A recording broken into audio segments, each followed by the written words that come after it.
Hi everyone, welcome to my channel English Logger. This is Akanksha. Our today's topic is story writing. What is story writing? A story is basically a narrating of real or imaginary events involving real or imaginary people. Here we can say that author is writing a story.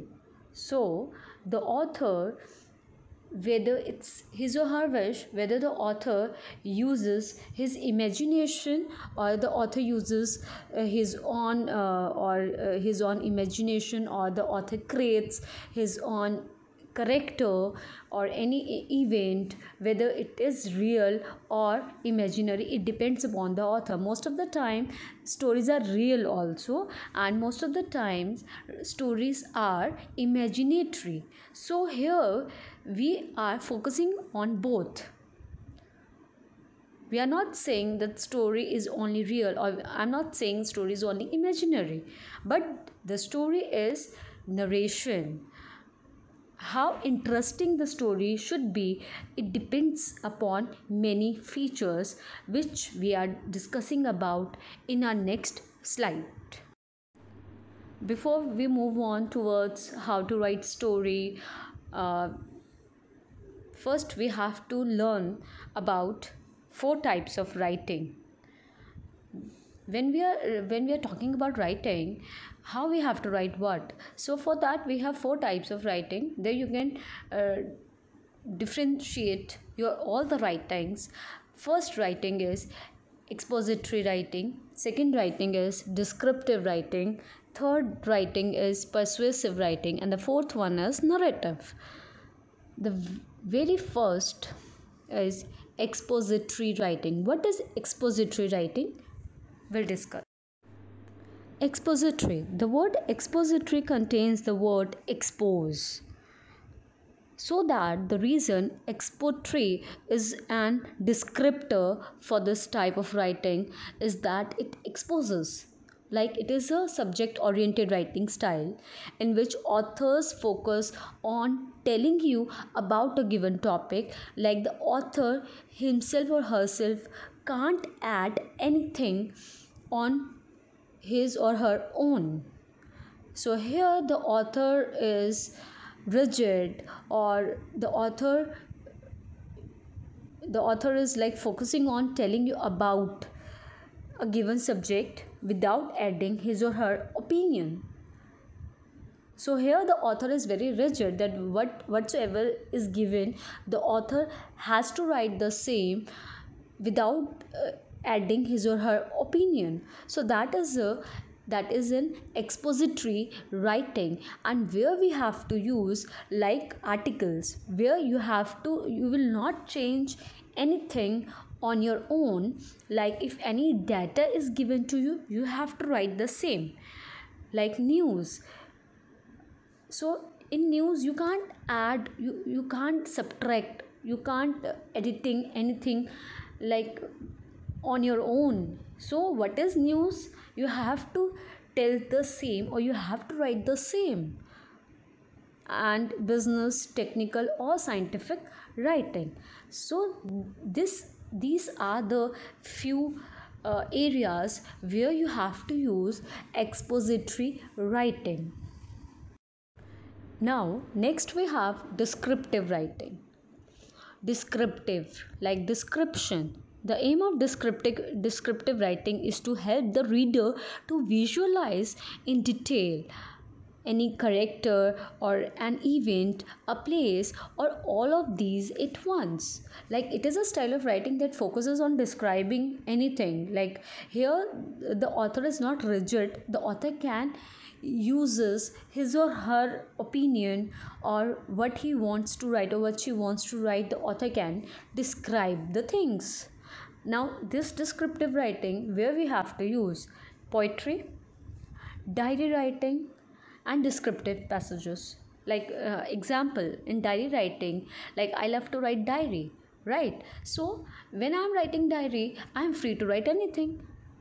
I'm free to describe my day. I'm free to describe anything of my past experience, of my present, or what I did the whole day. It's my wish what I want to write into it, and how descriptive I am, it depends upon me. So this is descriptive writing, where you can describe about anything. So that is descriptive. Here we have persuasive writing. Third writing, persuasive writing. What is persuasive writing? That the aim of persuasive writing, or argumentation, oh my god, argumentation, it doesn't mean that we have to argue, no.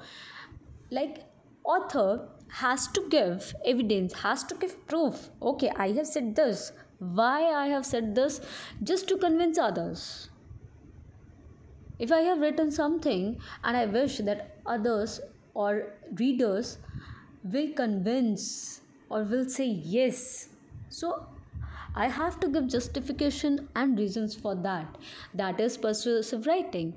So, and where to use, that is for advertisement. You have seen many advertisement, right? If I convince that I have this is very good advertisement, or they have shown everything into it, the usage of this product or that product, I do agree with those things, and I said yes to that product, I will go to the market and buy that product. So that is the creator of advertisement, those who have created that advertisement, their aim was fulfilled. So that this what is persuasive writing. Letters of complaint. If I have any complaint, I will write letter to the editor or letter to municipal corporation, and if I think of that other people of my area will are facing the same problem, and they do agree to me what I have written into it, so I have to give justification, I have to give reasons for that. Next, opinion and editorial newspaper pieces. This is what I have just explained to you, that is persuasive writing. Next and the last type of writing, we have narrative writing. Narration, story writing. So narrative writing's main purpose is to tell a story. The author creates different characters and tell you what happened to them.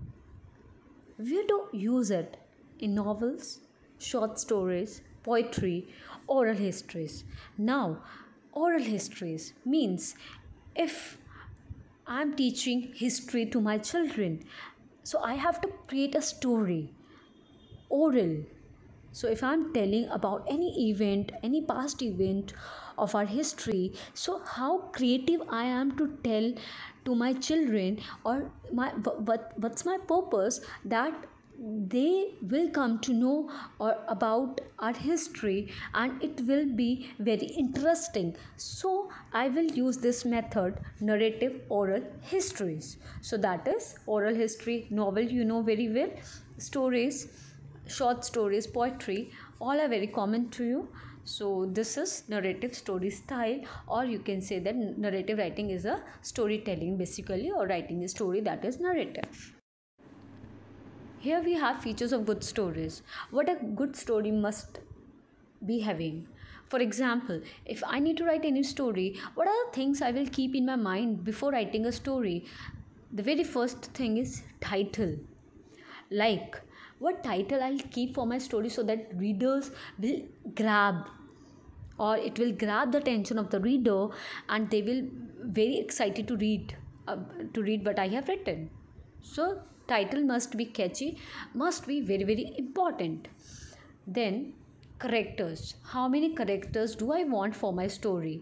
Whether I want one character, whether I want two character, or three characters, or four, and so on. How many characters do I want for my story? And out of those, how many I want main character, and how many I want sub characters? So before writing any story, think about it. Then, type of a story. Actually, which story I want to create, whether it is horror story or comedy story or rebirth or tragedy or love story, what means which story you want to create. Next, setting. What is setting? Setting means where you want your story to be, whether in a garden, in a park, in a school, in a hotel room, or any place, so what is the actual setting where you want your story to be? That is a setting. Then beginning, how you have to start your story. Once upon a time, there was an old lady. How you want your story to be, or how you want to start, whether you want to give an introduction of your main character. There was a boy named Ram Sham. So what, how? That's the beginning. Then every story has a problem. Every story has a problem, and for the problem we want solution also. So if a problem is there, solution will always be there. So problem, solution, and at last happy ending or the sad ending. Maximum story have happy ending, right? Then last is moral of the story.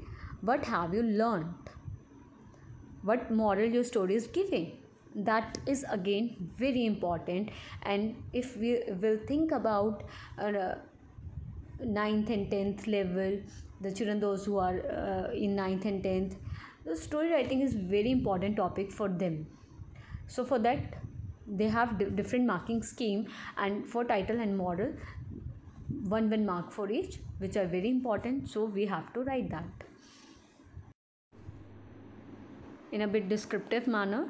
The introduction, a lot of stories begin like this: once upon a time, there was a long time ago, there lived so and so. So like this you can start up your story.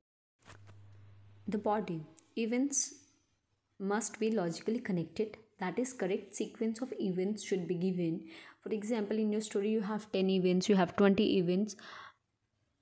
You have to put in a proper manner, you have to put them in a correct sequence, so that the reader will not lose his or her interest while reading your story.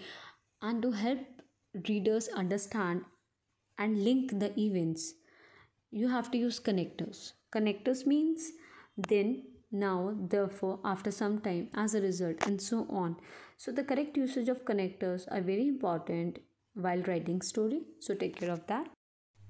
Ending of the story. There may be decisive conclusion, an unexpected turn of events, or an open ending to keep the reader guessing. Here means how you have to end up your story. This is again up to you. While writing story, this you have to see whether you want to give an ending to the reader at the start of the story, or in the middle of the story, where you want to give. Okay, I just I would advise you that let the reader will guess, or it should be any climax, it should be in suspense, so that to keep the curiosity of the reader while reading the story till the end of your story, you have to grab the reader's attention towards your story. That is again very important point over here. How you want your ending should be, this you have to see. We generally use the past tense while writing a story. This is again the most important point over here. If you read any story, you can see over the tenses. Generally you will able to get past tense. Here's a story of a farmer and his wife. In this story, dialogues are given. So you can also use dialogues, you can also create dialogues to make your story more interesting. And one more thing, when you are reading the story, you can connect everything what we have discussed in this video, and then you will come to know about how everything is important, like title, moral of the story. I don't think so moral of the story is given over here, but you can create your own moral. You are free to do that. And that's it. If it is helpful to you, hit the bell icon or give thumbs up or subscribe to receive the notification of the new video. Thank you and have a nice day.